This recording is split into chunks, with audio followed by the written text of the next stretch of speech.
1984 December മാസം 3-ാം തീയതി അർദ്ധരാത്രി 12 മണി പിന്നിട്ട് കഴിഞ്ഞു കാണും. ഏറെ നേരത്തെ തന്റെ ഓഫീസ് ജോലികൾക്കെല്ലാം ശേഷം ഓഫീസിൽ നിന്നും പതിയെ പ്ലാറ്റ്ഫോം നമ്പർ 1-ലേക്ക് ഇറങ്ങുകയാണ് ഭോപ്പാൽ ജംഗ്ഷൻ റെയിൽവേ സ്റ്റേഷന്റെ ഡെപ്യൂട്ടി സൂപ്രണ്ടായിട്ടുള്ള ഗുലാം ദസ്തഗീർ. ആ ഒരു അവസരത്തിൽ അയാൾക്ക് അവിടെ കാണാൻ സാധിക്കുന്നത് തീർത്തും ഞെട്ടിക്കുന്ന കാഴ്ചകളായിരുന്നു. ശ്വാസമെടുക്കാനാകാതെ അലറിക്കരഞ്ഞുകൊണ്ടിരിക്കുന്ന ഓടിക്കൊണ്ടിരിക്കുന്ന ഒരുപാടധികം ആളുകളെയായിരുന്നു ആ റെയിൽവേ സ്റ്റേഷന്റെ പല ഭാഗങ്ങളിലായിട്ട് അയാൾക്ക് കാണാൻ സാധിച്ചത്. പതിയെ പതിയെ ദസ്തഗീറിന്റെയും കണ്ണുകൾ എരിഞ്ഞു തുടങ്ങുന്നുണ്ട്. അയാൾക്കും ശ്വാസം എടുക്കാൻ ചെറിയ തോതിൽ ബുദ്ധിമുട്ട് അനുഭവപ്പെടുന്നുണ്ട്. എന്തോ അരുതാത്തത് നടന്നിട്ടുണ്ട് എന്ന കാര്യത്തെക്കുറിച്ച് അയാൾക്ക് തീർച്ചപ്പെടുകയാണ്, അയാൾക്ക് ബോധ്യമാവുകയാണ്. എത്രയും പെട്ടെന്ന് തന്നെ ഈ കാര്യങ്ങൾ അറിയിക്കുന്നതിന് വേണ്ടി സ്റ്റേഷൻ സൂപ്രണ്ടിനെ കാണാൻ വേണ്ടി അയാൾ ഓടി ചെല്ലുകയാണ്. ഈ ഒരു അവസരത്തിൽ ദസ്തഗീറിന് കാണാൻ സാധിക്കുന്നത് ആ റെയിൽവേ സ്റ്റേഷന്റെ പ്ലാറ്റ്ഫോമിൽ നിലത്ത് വീണ് കിടക്കുന്ന HS ധ്രുവ എന്ന സ്റ്റേഷൻ സൂപ്രണ്ടിനെയായിരുന്നു. എത്രയും പെട്ടെന്ന് തന്നെ ദസ്തഗീർ അയാളെ തട്ടി വിളിക്കാനുള്ള ശ്രമങ്ങളൊക്കെ ആരംഭിക്കുന്നുണ്ട്. പക്ഷേ അപ്പോഴേക്കും സ്റ്റേഷൻ സൂപ്രണ്ടായിട്ടുള്ള HS ധ്രുവ ഈ ലോകത്ത് നിന്നും വിട പറഞ്ഞു കഴിഞ്ഞിരുന്നു. ആളുകൾ വലിയ തോതിൽ തന്നെ പരിഭ്രാന്തരായി ആ റെയിൽവേ സ്റ്റേഷനിലൂടെ അങ്ങോട്ടും ഇങ്ങോട്ടും ഓടിക്കൊണ്ടേയിരിക്കുകയാണ്. എന്തായിരിക്കാം അവിടെ സംഭവിച്ചതെന്ന കാര്യത്തെക്കുറിച്ച് പതിയെ ദസ്തഗീറിന് ഒരു വ്യക്തത ലഭിക്കുകയാണ്. ഭോപ്പാൽ ജംഗ്ഷൻ റെയിൽവേ സ്റ്റേഷന്റെ ഏറെക്കുറെ 1 കിലോമീറ്റർ മാത്രം അകലത്തിലാണ് യൂണിയൻ കാർബൈഡിന്റെ കീടനാശിനികൾ നിർമ്മിക്കുന്ന ഫാക്ടറി ഉള്ളത്. അവിടെ കീടനാശിനികൾ നിർമ്മിക്കുന്നതിന് വേണ്ടി കളക്ട് ചെയ്ത് സ്റ്റോർ ചെയ്ത് വെച്ചിട്ടുണ്ടായിരുന്ന ഏറെക്കുറെ 50,000 പൗണ്ടോളം വിഷവാതകങ്ങൾ കാറ്റിൽ കലർന്നു കഴിഞ്ഞിരിക്കുന്നു. അത് തന്നെയാണ് വലിയ തോതിൽ ഭോപ്പാലിലെ ജനങ്ങളുടെ ജീവന് പോലും ഇവിടെ ഭീഷണിയായി മാറിയിട്ടുള്ളത്. ഈ ഒരു അവസരങ്ങളിൽ കാറ്റിൽ വലിയ തോതിൽ തന്നെ കലർന്നിരുന്നത് MIC അഥവാ മീഥൈൽ ഐസോസൈനേറ്റും ഹൈഡ്രജൻ സൈനൈഡും ഫോസ്ഫീനും പോലുള്ള അതിമാരകമായിട്ടുള്ള കെമിക്കൽസ് ആയിരുന്നു. സമയം പിന്നെയും മുന്നോട്ടേക്ക് കടന്നു പോകുന്നത് ഏറെക്കുറെ 1 മണിയാകുമ്പോൾ ഭോപ്പാൽ ജംഗ്ഷൻ റെയിൽവേ സ്റ്റേഷനിലേക്ക് ഗോരഖ്പൂർ ബോംബെ എക്സ്പ്രസ് എത്തിച്ചേരുകയാണ്. ഉടനെ തന്നെ ആ റെയിൽവേ സ്റ്റേഷനിൽ കാത്തു നിന്നിരുന്ന, എങ്ങനെയും രക്ഷപ്പെടണമെന്ന് ചിന്തിച്ചു നിന്നിരുന്ന ആളുകളെല്ലാവരും ഒരുപോലെ തന്നെ തങ്ങളുടെ ജീവനും കയ്യിൽ പിടിച്ചുകൊണ്ട് ആ ട്രെയിനിൽ കയറാൻ ആരംഭിക്കുകയാണ്. ഈ ഒരു അവസരത്തിൽ ആ റെയിൽവേ സ്റ്റേഷന്റെ പൂർണ്ണമായിട്ടുള്ള ചുമതലകളും ഉത്തരവാദിത്തങ്ങളും എല്ലാം തന്നെ ഡെപ്യൂട്ടി സൂപ്രണ്ടായിട്ടുള്ള ഗുലാം ദസ്തഗീർ ഏറ്റെടുക്കുകയാണ്. അയാൾ പറഞ്ഞതനുസരിച്ചിട്ട് ആ ട്രെയിനിന്റെ എല്ലാ വിധത്തിലുള്ള വാതിലുകളും ജനലുകളും എല്ലാം തന്നെ പാസഞ്ചേഴ്സ് ആയിട്ടുള്ള ആളുകൾ അടച്ചു മൂടുകയാണ്. മാത്രമല്ല ഏറെക്കുറെ 20 മിനിറ്റുകളോളം ഭോപ്പാൽ റെയിൽവേ സ്റ്റേഷനിൽ നിർത്തിയതിനു ശേഷം മാത്രമായിരുന്നു ഗോരഖ്പൂർ എക്സ്പ്രസ് അവിടെ നിന്നും കടന്നു പോകേണ്ടിയിരുന്നത്. ഈ ഒരു സാഹചര്യത്തിൽ ജനങ്ങളുടെ യാത്രക്കാരുടെ സുരക്ഷ മാനിച്ചുകൊണ്ട് എത്രയും പെട്ടെന്ന് തന്നെ ഗോരഖ്പൂർ എക്സ്പ്രസ് ഭോപ്പാലിൽ നിന്നും പുറപ്പെടണമെന്നൊരു തീരുമാനം ഡെപ്യൂട്ടി സൂപ്രണ്ടായിട്ടുള്ള ദസ്തഗീർ കൈക്കൊള്ളുകയാണ്. മാത്രമല്ല അദ്ദേഹത്തിന്റെ അസിസ്റ്റന്റുകളായിട്ടുള്ള സ്റ്റേഷനിലെ സ്റ്റാഫുകളോടെല്ലാം അതിനുവേണ്ട എല്ലാ നിലക്കുള്ള സജ്ജീകരണങ്ങളും സഹായങ്ങളും നൽകാൻ വേണ്ടിയും അദ്ദേഹം ആവശ്യപ്പെടുകയാണ്. പതിയെ പതിയെ ഗോരഖ്പൂർ എക്സ്പ്രസ് വിഷവാതകം കൊണ്ട് തിങ്ങി നിറഞ്ഞ ഭോപ്പാൽ റെയിൽവേ സ്റ്റേഷനിൽ നിന്നും യാത്രയാകുന്നുണ്ട്. പക്ഷേ അപ്പോഴും റെയിൽവേ സ്റ്റേഷനിലേക്ക് വലിയ തോതിൽ തന്നെ ആളുകൾ ഇരച്ചു വന്നുകൊണ്ടേയിരുന്നു. എങ്ങനെയും ജീവൻ രക്ഷിക്കണമെന്നൊരു ചിന്ത മാത്രമായിരുന്നു അവരുടെ എല്ലാം ഉള്ളിലുണ്ടായിരുന്നത്. അർദ്ധരാത്രിയിൽ ഈ ആളുകളെല്ലാം കിടന്നുറങ്ങുന്ന ഒരു അവസരത്തിൽ തന്നെയാണ് വലിയ തോതിൽ യൂണിയൻ കാർബൈഡ് ഫാക്ടറിയിൽ നിന്നും വിഷവാതകങ്ങൾ ചോർന്നിട്ടുള്ളത്. അതിനാലൊക്കെ തന്നെ ഉറക്കത്തിൽ നിന്നും ശ്വാസം എടുക്കാൻ വലിയ തോതിൽ ബുദ്ധിമുട്ട് അനുഭവപ്പെട്ട, കണ്ണെരിച്ചൽ അനുഭവപ്പെട്ട ആളുകൾ പരസ്പരം ഓടാൻ ആരംഭിക്കുകയാണ്. എങ്ങോട്ടെങ്കിലും രക്ഷപ്പെടാനുള്ള നെട്ടോട്ടം ആരംഭിക്കുകയാണ്. അതിൽ തന്നെ വാഹനങ്ങളുള്ള ആളുകൾ, കാറുകളും മറ്റൊക്കെ ഉള്ള ആളുകൾ അതെടുത്തുകൊണ്ട് രക്ഷപ്പെടാൻ വേണ്ടി സഞ്ചരിക്കുന്ന അവസരത്തിൽ വാഹനങ്ങളില്ലാത്ത സാധാരണക്കാരായിട്ടുള്ള ആളുകളാണ് ഭോപ്പാൽ റെയിൽവേ സ്റ്റേഷനിലേക്ക് ഓടിക്കൂടിയിട്ടുണ്ടായിരുന്നത്, ഇരച്ചു വന്നുകൊണ്ടേയിരുന്നത്. പിന്നെയും വലിയ തോതിൽ ആളുകൾ റെയിൽവേ സ്റ്റേഷനിലേക്ക് വന്നുകൊണ്ടേയിരിക്കുകയാണ്. പലരും ഈ ഒരു അവസരങ്ങളിൽ വലിയ തോതിൽ അലമുറയിട്ട് കരയുന്നുണ്ട്, ശ്വാസമെടുക്കാൻ ബുദ്ധിമുട്ടുന്നുണ്ട്, ചില ആളുകളൊക്കെ തന്നെയും വൊമിറ്റ് ചെയ്യുന്നുണ്ട്. അങ്ങനെ വലിയ തോതിലുള്ള പ്രയാസകരമായിട്ടുള്ള സാഹചര്യങ്ങളിലൂടെ തന്നെയാണ് ഈ ഒരു അവസരങ്ങളിൽ ഭോപ്പാൽ റെയിൽവേ സ്റ്റേഷൻ കടന്നു പോയിട്ടുണ്ടായിരുന്നത്. മാത്രമല്ല ഈ സമയങ്ങളിൽ ആളുകളെ എല്ലാം രക്ഷപ്പെടുത്തണം എന്നൊരൊറ്റ ചിന്തയോടുകൂടെ തൻ്റെ സ്വന്തം ജീവനേക്കാൾ അതിന് വില കൽപ്പിച്ചുകൊണ്ട് അവിടെ ഓടി നടന്നുകൊണ്ട് പല കാര്യങ്ങളും ചെയ്തുകൊണ്ടിരിക്കുകയായിരുന്നു ഡെപ്യൂട്ടി സൂപ്രണ്ടായിട്ടുള്ള ഗുലാം ദസ്തഗീർ. അദ്ദേഹം തൊട്ടടുത്ത സമീപത്തുള്ള റെയിൽവേ സ്റ്റേഷനുകളിലേക്കെല്ലാം തന്നെ SOS കോളുകൾ ചെയ്യുന്നുണ്ട്. ഒരിക്കലും ട്രെയിനുകളെ ഭോപ്പാൽ ജംഗ്ഷൻ റെയിൽവേ സ്റ്റേഷനിലേക്ക് കടത്തിവിടരുത് എന്ന് ആവശ്യപ്പെടുന്നുണ്ട്. അതുപോലെ തന്നെ സഹായ അഭ്യർത്ഥനകളെല്ലാം തന്നെ നടത്തുന്നുണ്ട്. അതിൻ്റെയൊക്കെ ഭാഗമായിട്ട് 4 ആംബുലൻസുകളും റെയിൽവേയുടെ ഡോക്ടർമാരും അതുപോലെ തന്നെ പാരാമെഡിക്സും ഒക്കെ തന്നെ ഭോപ്പാൽ റെയിൽവേ സ്റ്റേഷനിലേക്ക് എത്തിച്ചേരുന്നുണ്ട്. അവരുടെ എല്ലാ നേതൃത്വത്തിൽ തന്നെ ഈ ആളുകളെ രക്ഷിക്കാൻ ആവശ്യമായിട്ടുള്ള പ്രാഥമികമായിട്ടുള്ള ശുശ്രൂഷകളൊക്കെ തന്നെ നൽകി വരുന്നുണ്ട്.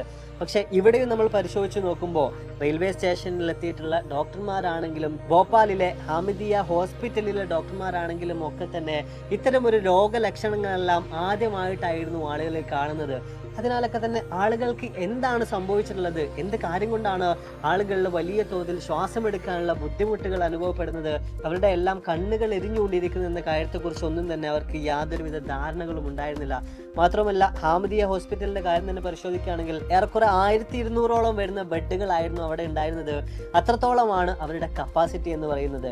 രാത്രി ഏറെക്കുറെ 1:15 ആകുമ്പോഴാണ് ആദ്യമായിട്ടൊരു വ്യക്തി തൻ്റെ കണ്ണുകൾ വലിയ തോതിൽ എരിഞ്ഞുകൊണ്ടിരിക്കുന്നുണ്ട് എന്ന് പറഞ്ഞുകൊണ്ട് ഹോസ്പിറ്റലിലേക്ക് എത്തിച്ചേരുന്നത്. എന്നാൽ വെറും 5 മിനിറ്റുകൾക്കുള്ളിൽ തന്നെ 1000-ലധികം വരുന്ന ആളുകളാൽ ആ ഒരു ഹോസ്പിറ്റൽ തിങ്ങി നിറഞ്ഞു പോവുകയാണ്. എന്താണ് അവിടെ സംഭവിക്കുന്നതെന്ന് യാതൊരുവിധ പിടിയുമില്ലാതിരുന്ന ഹോസ്പിറ്റലിലെ അധികൃതർ, ഹോസ്പിറ്റലിലെ ഡോക്ടർമാർ എത്രയും പെട്ടെന്ന് തന്നെ സമീപത്തിലുള്ള യൂണിയൻ കാർബൈഡ് ഫാക്ടറിയിൽ വിളിച്ച് കാര്യം അന്വേഷിക്കുന്നുണ്ട്. എന്താണ് അവിടെ സംഭവിച്ചിട്ടുള്ളത്, വല്ല ഗുരുതരമായിട്ടുള്ള ഗ്യാസുകളും ലീക്ക് ആയിട്ടുണ്ടോ, എന്താണ് ഇതിനുള്ള പ്രതിവിധി എന്നൊക്കെ ചോദിക്കുന്ന അവസരത്തിൽ യാതൊരുവിധ തൃപ്തികരമായിട്ടുള്ള മറുപടികൾ ഒന്നും തന്നെ യൂണിയൻ കാർബൈഡ് ഫാക്ടറിയിലെ അധികൃതർ ഡോക്ടർമാർക്ക് പറഞ്ഞു നൽകിയില്ല. പിന്നെയും സമയം മുന്നോട്ടേക്ക് കടന്നു പോവുകയാണ്. ഏറെക്കുറെ പുലർച്ചെ 2 മണിയാകുമ്പോഴേക്ക് 4000-ലധികം വരുന്ന ആളുകളാൽ ആ ഒരു ഹോസ്പിറ്റൽ പൂർണ്ണമായിട്ടും തിങ്ങി നിറഞ്ഞു പോവുകയാണ്. ഇതേ ഒരു അവസരത്തിൽ ഭോപ്പാൽ റെയിൽവേ സ്റ്റേഷനിലേക്ക് നോക്കുമ്പോൾ അവിടെയും ദസ്തഗീറിന്റെ നേതൃത്വത്തിലുള്ള റെയിൽവേ മെൻ അല്ലെങ്കിൽ റെയിൽവേ ഉദ്യോഗസ്ഥർ ശക്തമായ നിലയിൽ തന്നെ ആളുകളെ രക്ഷിക്കാൻ ആവശ്യമായിട്ടുള്ള പ്രവൃത്തികളൊക്കെ തന്നെയും ചെയ്തുകൊണ്ടേയിരിക്കുകയായിരുന്നു. മാത്രമല്ല ഇവിടെയൊക്കെ തന്നെ നമ്മൾ പരിശോധിച്ച് നോക്കുമ്പോൾ ഈ ഒരു യൂണിയൻ കാർബൈഡ് ഫാക്ടറിയിൽ നിന്നും ഏറെക്കുറെ 3 കിലോമീറ്റർ മാറിയുള്ള ഒരു സ്ഥലത്തായിരുന്നു ദസ്തഗീറും ഭാര്യയും അയാളുടെ 4 കുഞ്ഞുങ്ങളും താമസിച്ചിരുന്നത്. അവരുടെ അടുത്തേക്ക് പോയി അവർ രക്ഷിക്കുന്നതിനേക്കാൾ കൂടുതൽ ദസ്തഗീർ പ്രാധാന്യം നൽകിയത് ആ റെയിൽവേ സ്റ്റേഷനിൽ തടിച്ചുകൂടിയിട്ടുള്ള 100 കണക്കിന് വരുന്ന ജനങ്ങളുടെ ജീവൻ രക്ഷിക്കുന്ന കാര്യത്തിലായിരുന്നു. മണിക്കൂറുകൾ പിന്നെയും മുന്നോട്ടേക്ക് പോകുന്നുണ്ട്. ഈ ഒരു അവസരങ്ങളിലും ഈ ആളുകളെ എല്ലാം എങ്ങനെ രക്ഷിക്കും, ആളുകൾക്കെല്ലാം എന്താണ് സംഭവിച്ചുകൊണ്ടിരിക്കുന്നത് എന്ന കാര്യത്തെക്കുറിച്ച് ഒന്നും തന്നെ ഡോക്ടർമാർക്കൊന്നും യാതൊരുവിധ പിടിയും ഉണ്ടായിരുന്നില്ല. അതിനാലൊക്കെ തന്നെ അവർ ചെയ്തുകൊണ്ടിരുന്ന ഒരു കാര്യം, ഈ കണ്ണെരിച്ചിൽ വലിയ തോതിൽ പറയുന്ന രോഗികൾക്കൊക്കെ തന്നെ ഐ ഡ്രോപ്സ് കണ്ണിൽ ഒഴിച്ചു നൽകുക എന്നൊരു കാര്യമാണ്. മാത്രമല്ല ഇൻഫ്ലമേഷന് വേണ്ടി സ്റ്റെറോയിഡുകളും അതുപോലെ തന്നെ സെക്കൻഡറി ഇൻഫെക്ഷൻ വരാതിരിക്കുന്നതിന് വേണ്ടി ആന്റിബയോട്ടിക്സും ശ്വസനവുമായി ബന്ധപ്പെട്ട പ്രശ്നങ്ങൾക്ക് വേണ്ടിയിട്ട് ചില ആന്റി ആസിഡ്സും ഒക്കെ ആയിരുന്നു രോഗികളായിട്ടുള്ള അല്ലെങ്കിൽ വലിയ തോതിൽ ശ്വാസമെടുക്കാനൊക്കെ ബുദ്ധിമുട്ട് അനുഭവിച്ചുകൊണ്ട് ഈ വലിയ തോതിൽ വിഷവാതകം ശ്വസിച്ചെത്തിയിട്ടുള്ള രോഗികൾക്കൊക്കെ തന്നെയും ഡോക്ടേഴ്സ് നൽകിയിട്ടുണ്ടായിരുന്നത്. ആളുകളുടെ ഈ പ്രശ്നങ്ങളുടെ എല്ലാം കൃത്യമായിട്ടുള്ള കാരണങ്ങൾ ഡോക്ടർമാർക്ക് അറിയില്ലായിരുന്നു എങ്കിൽ കൂടെയും ഒരു പക്ഷേ ഫോസ്ജീൻ ആയിരിക്കാം ഈ ആളുകളെയൊക്കെ ഇത്തരത്തിൽ വലിയ തോതിൽ ബുദ്ധിമുട്ടിലാക്കിയിട്ടുള്ള എന്നൊരു കാര്യത്തെക്കുറിച്ച് ചെറിയൊരു ധാരണ ചില ഡോക്ടർമാർക്കെങ്കിലും ഉണ്ടായിരുന്നു. അതിൻ്റെ പ്രധാനമായിട്ടുള്ള കാരണം എന്ന് പറയുന്നത് യൂണിയൻ കാർബൈഡ് ഫാക്ടറിയിൽ നിന്നും 3 വർഷങ്ങൾക്ക് മുൻപേ തന്നെ ഇതുപോലെ ഫോസ്ജീൻ വലിയ തോതിൽ ലീക്കായിട്ടുണ്ടായിരുന്നു. അതിൻ്റെ ഭാഗമായിട്ട് അവിടെ ജോലി ചെയ്തുകൊണ്ടിരുന്ന ഒരു തൊഴിലാളി മരണപ്പെടുകയും ചെയ്തിട്ടുണ്ടായിരുന്നു. എന്തൊക്കെ തന്നെയായാലും പിന്നെയും യൂണിയൻ കാർബൈഡ് ഫാക്ടറിയിൽ വിളിച്ചു ചോദിക്കുന്ന അവസരത്തിൽ ആദ്യമൊക്കെ അവർ പറയുന്നത് കാര്യമായിട്ട് പ്രശ്നങ്ങളൊന്നുമില്ല, ഗ്യാസ് ശ്വസിച്ചു എന്ന് വിചാരിച്ചിട്ട് വലിയ പ്രശ്നങ്ങളൊന്നുമില്ല എന്നുള്ള നിൽക്കുകയാണ്. എന്നാൽ പതിയെ അവരുടെ ടോണ് പോലും മാറുന്നുണ്ട്. എന്താണ് സംഭവിച്ചുകൊണ്ടിരിക്കുന്നതെന്ന് ഞങ്ങൾക്കറിയില്ല എന്ന നിലയിലേക്ക് പോലും പതിയെ അവർ എത്തിച്ചേരുന്നുണ്ട്. ആദ്യമൊക്കെ അവർ പറഞ്ഞിട്ടുണ്ടായിരുന്നത് ചില സിമ്പിൾ റെമഡീസ് ആയിരുന്നു. ഈ ആളുകൾക്ക് വലിയ തോതിൽ കണ്ണിരിച്ചിൽ അനുഭവപ്പെടുന്നുണ്ടെങ്കിൽ നനഞ്ഞ തുണി കൊണ്ട് അവരുടെ കണ്ണിന് മേൽ മൂടിയാൽ മതി എന്ന നിലയിലുള്ള കാര്യങ്ങളൊക്കെയാണ് ആദ്യഘട്ടങ്ങളിൽ ഈ ഒരു യൂണിയൻ കാർബൈഡ് ഫാക്ടറിയിൽ ഉണ്ടായിരുന്ന മെഡിക്കൽ ഓഫീസേഴ്സും മറ്റൊക്കെ വിശദീകരിച്ചിട്ടുണ്ടായിരുന്നത്. എന്തൊക്കെ തന്നെയായാലും സമയം പിന്നെയും മുമ്പോട്ടേക്ക് പോകുമ്പോൾ വലിയ തോതിൽ തന്നെ കാര്യങ്ങൾ തകിടം മറിയാൻ ആരംഭിക്കുകയാണ്. ഒരുപാടധികം ആളുകൾക്ക് പതിയെ മരണം സംഭവിച്ചു തുടങ്ങിയാണ്. അന്നേ ദിവസത്തെ രാത്രി മാത്രം മരണപ്പെട്ടത് ഏറെക്കുറെ 3000-ഓളം വരുന്ന സാധാരണക്കാരായിട്ടുള്ള ആളുകളായിരുന്നു. മാത്രമല്ല ഈ ഒരു വിഷവാതകങ്ങൾ ശ്വസിച്ചത് കാരണമായിട്ട് ധാരാളം ആളുകൾ ഭോപ്പാലിലെ വ്യത്യസ്ത ഹോസ്പിറ്റലുകളിലായിട്ട് അഡ്മിറ്റ് ആകുന്നത്. പക്ഷേ അവിടെ ഒക്കെ തന്നെയും ഈ ആളുകൾക്ക് വേണ്ട നിലയിലുള്ള കൃത്യമായ ശുശ്രൂഷകൾ നൽകാൻ അല്ലെങ്കിൽ ആന്റിഡോട്ടുകൾ നൽകാൻ വലിയ തോതിൽ തന്നെ ഡോക്ടർമാർക്ക് സാധിക്കാതെ പോവുകയാണ്. ആ കാര്യത്തിൽ വലിയൊരു പരാജയം തന്നെ അവർക്ക് നേരിടേണ്ടി വരികയാണ്. ദിവസങ്ങൾ പതിയെ പിന്നെയും കടന്നുപോയി. ഈ ദിവസങ്ങളിലായി ഒരുപാടധികം ആളുകൾക്ക് പിന്നെയും സംഭവിച്ചുകൊണ്ടേയിരുന്നു. ഏറ്റവും ഒടുവിൽ ഡിസംബർ 8-ാം തീയതി ഈ ഒരു വിഷവാതകം ശ്വസിച്ച് ഹോസ്പിറ്റലുകളിൽ അഡ്മിറ്റ് ആയിട്ടുള്ള ആളുകൾക്ക് നൽകാൻ വേണ്ടി സോഡിയം തയോസൾഫേറ്റിൻ്റെ ഏറെക്കുറെ 50,000 ഡോസുകളുമായിട്ട് ജർമ്മൻ ടോക്സിക്കോളജിസ്റ്റ് ആയിട്ടുള്ള മാക്സ് ഡാൻഡർ എത്തിച്ചേരുന്നുണ്ട്. അദ്ദേഹത്തിൽ നിന്നും ഈ ഒരു സോഡിയം തയോസൾഫേറ്റ് ഒക്കെ സ്വീകരിച്ചിട്ടുള്ള ചില ആളുകൾക്കൊക്കെ വലിയ തോതിലുള്ള മാറ്റങ്ങൾ സംഭവിച്ചിട്ടുണ്ടായിരുന്നു. വലിയ തോതിൽ തന്നെ അവരുടെ ആരോഗ്യം മെച്ചപ്പെട്ടിട്ടുണ്ടായിരുന്നു. പക്ഷേ കൂട്ടത്തിലുള്ള ഒരു വ്യക്തി മരണപ്പെടുകയുണ്ടായി. അതോടുകൂടി തന്നെ ആളുകളിൽ വലിയ തോതിൽ പരിഭ്രാന്തി പടരുകയാണ്. ജർമ്മനിയിൽ നിന്ന് എത്തിയിട്ടുള്ള ഒരു ഡോക്ടർ ആളുകളെ കൊല്ലുന്നുണ്ട് എന്ന് പോലും ആളുകൾ വലിയ തോതിൽ തന്നെ പറഞ്ഞ് പ്രചരിപ്പിക്കാൻ ആരംഭിക്കുകയാണ്. അതോടുകൂടിയിട്ട് ഈ ഒരു സോഡിയം തയോസൾഫേറ്റ് ആൻറ്റിഡോട്ടായിട്ട് നൽകുന്നതിനെ ഗവൺമെൻറ് അധികൃതർ തന്നെ പൂർണ്ണമായിട്ടും വിലക്കുകയാണ്. അതോടുകൂടി തന്നെ 50,000 ഡോസുകളുമായിട്ട് മാക്സ് ഇവിടെ നിന്ന് തിരിച്ചു പോവുകയും ചെയ്തു.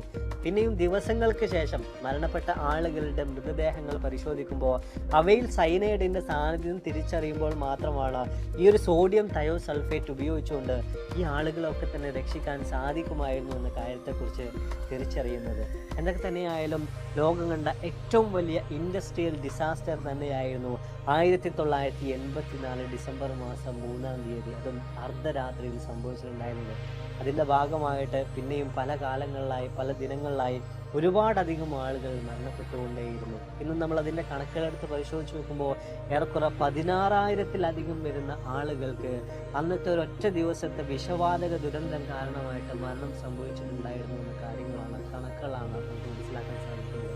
മാത്രമല്ല ഇതിനും അപ്പുറത്തേക്ക് അന്ന് ആ വിഷവാതകങ്ങൾ ശ്വസിച്ചത് കാരണമായിട്ട് രോഗികളായിട്ട് കഴിഞ്ഞു പോകുന്ന 5 ലക്ഷത്തിലധികം വരുന്ന ആളുകളെയും ഭോപ്പാലിൽ അങ്ങോളം ഇങ്ങോളം കാണാനായി സാധിക്കുന്നുണ്ട്. അപ്പം എന്തായാലും നമ്മൾ വീഡിയോസോടെ അതിൻ്റെ പേരാണ് എല്ലാ കാര്യങ്ങളെക്കുറിച്ചും വ്യക്തമായ ഒരു ധാരണ നിങ്ങൾക്ക് ലഭിച്ചാണെന്ന് വിചാരിക്കുന്നു. ലോകം മുഴുവൻ ഒരു കാലത്ത് വലിയ തോതിൽ തന്നെ ചർച്ച ചെയ്തിട്ടുണ്ടായിരുന്ന, ഇന്ത്യയിൽ വലിയ നാശനഷ്ടങ്ങൾ സൃഷ്ടിച്ച ഒരുപാടധികം ആളുകൾ, ആയിരക്കണക്കിന് വരുന്ന ജനങ്ങളെ കൊന്നൊടുക്കിയ ഭോപ്പാൽ ദുരന്തത്തിൻ്റെ റെയിൽവേ ഉദ്യോഗസ്ഥരുമായി ബന്ധപ്പെട്ടൊരു വശമാണ് ഈ ഒരു വീഡിയോയിൽ നമ്മൾ സംസാരിച്ചിട്ടുണ്ടായിരുന്നത്.